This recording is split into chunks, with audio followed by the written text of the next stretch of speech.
Friends నేను upload చేసే job notification సంబంధించిన వీడియోస్ మిస్ కాకుండా చూడాలనుకుంటే ఇక్కడ రెక్కలో కనిపిస్తున్న సబ్స్క్రైబ్ బటన్ ప్రెస్ చేసి ఆ పక్కన వచ్చే బెల్ బటన్ కూడా ప్రెస్ చేయండి. ఇలా చేయడం ద్వారా అప్లోడ్ చేసే వీడియో మిస్ కారు. ఈ వీడియో నాతో తప్పకుండా లైక్ చేయండి. అలాగే మీ ప్రతి ఫ్రెండ్కి ఫేస్బుక్ ద్వారా వాట్సాప్ ద్వారా షేర్ చేయడం ద్వారా అందరికీ బాగా యూజ్ అవుతాయి. మై షేర్ ఫ్రెండ్స్, మనకు ఎస్ఎస్సి నుంచి మరో భారీ నోటిఫికేషన్ అయితే రావడం జరిగింది. సో తక్కువ అర్హతతో ఎక్కువ పోస్టులు ఉన్నాయి. సో ఈ యొక్క ఎగ్జామినేషన్కి క్లోజింగ్ డేట్ అంటే మన ఆన్లైన్ ఆల్రెడీ స్టార్ట్ అయిపోయింది. క్లోజింగ్ డేట్ విషయానికి వచ్చినట్లయితే మనకు డిసెంబర్ 18 వరకు అప్లై చేసుకోవచ్చు. అదేవిధంగా మనకు ఎగ్జామినేషన్ సంబంధించిన డేట్స్ కూడా ఇచ్చేసాడు. మీరు దాని కింద చూడండి, 4/3/2018 నుంచి 26/3/2018 వరకు టైర్ 1 ఉంటుంది. టైర్ 2 ఎగ్జామినేషన్ అనేది 8/7/2018లో ఉంటుంది అనమాట. సో మనకు పే ఆఫ్ పోస్ట్ చూసుకున్నట్లయితే దీనికి 5,200 నుంచి 20,200 అనేది గ్రేడ్ జీతం ఉంటుంది. గ్రేడ్ పే కూడా ఉంటుంది ఫ్రెండ్స్, 1900 అనేది. సో ఆ యొక్క పే ఆఫ్ పోస్ట్ గురించి చూడొచ్చు. వేకెన్సీస్ లిస్ట్కి వచ్చినట్లయితే మనకు ఈ యొక్క 3,259 పోస్టుల్లో మనకు పోస్టల్ అసిస్టెంట్ అనేవి మనకి 2,359 ఉన్నాయి. లోవర్ డివిజన్ క్లర్క్ అనేవి మనకు 898 ఉన్నాయి. ఓకేనా. సో ఇది డేటా ఎంట్రీ ఆపరేటర్ అనేవి మనకు 2 ఉన్నాయి. సో ఈ విధంగా మనకు ఆ పోస్ట్ అనేది ఉండడం అయితే జరిగింది. అంతేకాదు మనకు ఏజ్ లిమిట్కి వెళ్దాము. ఏజ్ లిమిట్కి వచ్చినట్టు మనకు 18 నుంచి 27 సంవత్సరాల వారు ఎవరైనా సరే దీనికి అప్లై చేసుకోవచ్చు. సో అదేవిధంగా మనకు ఎస్సీ ఎస్టీ వారికి అప్పర్ ఏజ్ రిలాక్సేషన్ ఇచ్చారు 5 సంవత్సరాలు అన్నమాట. ఓబీసీ వారికి 3 years ఇచ్చారు.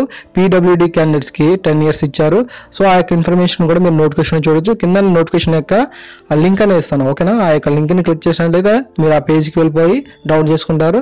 అంతేకాకుండా మీకు ఆన్లైన్లో అప్లై చేసుకునే లింక్ కూడా కింద పెడతాను. అది క్లిక్ చేస్తే మీరు డైరెక్ట్గా ఆన్లైన్లో అప్లై చేసుకోవడానికి అంటే ఆ యొక్క లింక్లోకి వెళ్ళిపోతారు. ఓకేనా. సరే, తర్వాత చూసినట్టే మనకు ఎడ్యుకేషన్ క్వాలిఫికేషన్స్ ఇక్కడ మీరు చూడొచ్చు.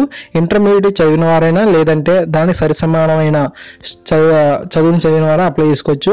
అంతేకాకుండా మనకు డేటా ఎంట్రీ ఆపరేటర్, అందులో మనకు కంప్ట్రోలర్ కానీ లేదంటే ఆడిటర్ జనరల్కి పోస్ట్కి అప్లై చేసేటప్పుడు మనకు తప్పకుండా మనకు సైన్స్ లేదా సైన్స్ అండ్ మ్యాథ్స్ చదివిన వారు అప్లై చేసుకోవాలన్నమాట. అంటే ఎంపీసీ అయి ఉండొచ్చు. సో ఓకేనా, ఎంపీసీ అనమాట.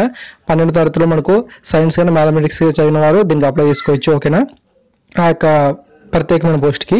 అంతేకాదు మనకు ఫీజు కూడా ఇచ్చాడు ఫ్రెండ్స్. మనకు మీ ఓబీసీ క్యాండిడేట్స్ అందరికీ కూడా మనకు ఇక్కడ 100 రూపీస్ అనేది ఇచ్చాడు. సో నెట్ బ్యాంకింగ్ ద్వారా కానీ మనం పే చేయొచ్చు. ఓకేనా, ఆన్లైన్లో పే చేసేవచ్చు అనమాట. ఈ యొక్క 100 రూపీస్ ఎస్సీ కానీ ఎస్టీ కానీ మిగతా వారికి ఎస్సీ కానీ ఎస్టీ కానీ ఉమెన్స్ క్యాండిడేట్స్కి ఏం చేశారంటే మనకు ఫీజు నుంచి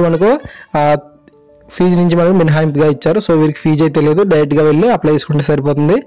ఓకేనా. అప్లై చేసుకునేటప్పుడు 50 రూపీస్ ఎంత తీసుకుంటారు ఇంటర్నెట్ సెంటర్ వాళ్ళు.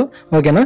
సెంటర్ ఆఫ్ ఎగ్జామినేషన్ సెంటర్స్ ఎక్కడ ఉన్నాయి అంటే మనకు ఆంధ్రప్రదేశ్లో అండ్ తెలంగాణలో గుంటూరు ఉంది, రాజమండ్రి ఉంది, తిరుపతి ఉంది, విశాఖపట్నం ఉంది, నిజామాబాద్ ఉంది, హైదరాబాద్, వరంగల్, కర్నూలు ఉందన్నమాట. సో ఈ యొక్క మీరు ప్లేసెస్ని చూసుకొని మీ యొక్క ప్రాంతాలకి సంబంధించి ప్రయారిటీ ఇవ్వండి. సో అక్కడ ఎగ్జామ్ అనేది రాసుకోండి ఫ్రెండ్స్.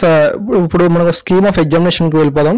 ఇక్కడ మనకి ఎగ్జామినేషన్ అనేది మన టైర్ 1 గాను టైర్ 2 గాను అదేవిధంగా స్కిల్ టెస్ట్ గాను అవన్నీ చాలా రకాలుగా ఉన్నాయి. నెక్స్ట్ వీడియోలో అది మీకు ఎక్స్ప్లెయిన్ చేస్తాను. చూస్తే మనకి ఇక్కడ సబ్జెక్ట్స్ ఉన్నాయి. ఇంగ్లీష్ లాంగ్వేజ్, అదేవిధంగా జనరల్ ఇంటెలిజెన్స్, క్వాంటిటేటివ్ ఆప్టిట్యూడ్, అదేవిధంగా జనరల్ అవేర్నెస్ క్వశ్చన్స్. ఎవరిదానికి మనకు ప్రతిదానికి 25 క్వశ్చన్స్ ఉన్నాయి. మార్క్స్ విషయానికి వస్తున్నట్లయితే 50 ఇచ్చాడు. టైం డ్యూరేషన్ కూడా ఇచ్చాడు అనమాట. సో అది కూడా మీరు చూడండి. మనకి ఇది ఏ విధంగా ఉంటుందంటే ఏమంటూ ఆబ్జెక్టివ్ టైప్లో ఉంటుంది, అంటే మల్టిపుల్ చాయిస్ అనమాట. సో హిందీ మరియు ఇంగ్లీష్లో మనకు ఈ యొక్క పేపర్ అనేది ఉంటుంది. సో చూడండి, అది మనకు నెగిటివ్ మార్కింగ్ కూడా ఉంటుంది ఫ్రెండ్స్. మనకు తప్పు సమాధానం గుర్తించినట్లయితే మనకు హాఫ్ మార్క్ అనేది పోతుంది. సో అది కూడా గమనించండి.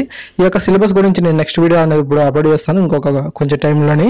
సో ఫ్రెండ్స్ తప్పకుండా దీనికి క్వాలిఫికేషన్ అనేది ఇంటర్మీడియట్, అదేవిధంగా మనకు పాలిటెక్నిక్ చదివిన వారు కూడా అర్హులే అనమాట. సో తప్పకుండా ఈ యొక్క ఇన్ఫర్మేషన్ మీ ప్రతి ఫ్రెండ్కి షేర్ చేయండి. చాలా మందికి బాగా యూజ్ అవుతుంది. ప్లీజ్ షేర్ చేయండి గైస్, ఎందుకంటే మీరు సపోర్ట్ చేస్తున్నారు. చాలా థ్యాంక్స్. అండ్ కొత్తగా ఎవరైతే ఛానల్లో సబ్స్క్రైబ్ చేసుకున్నారో మీ ఫ్రెండ్స్ అందరికీ షేర్ చేయండి. ఇప్పుడు మనం 7,500 సబ్స్క్రైబర్స్ రీచ్ అయ్యాం. ఇప్పుడు నేను ఇంకో కొద్ది నిమిషాల్లో మరొక వీడియో అప్లోడ్ చేస్తాను సిలబస్ గురించి. సో కింద డిస్క్రిప్షన్ ఆల్ లింక్స్ ఉంటాయి. సో నోట్కి సంబంధించిన డీటెయిల్స్ అన్ని పొందుతారు. తప్పకుండా ఈ వీడియోని లైక్ చేయండి, అలాగే ప్రతి ఫ్రెండ్కి షేర్ చేయండి. Thank you.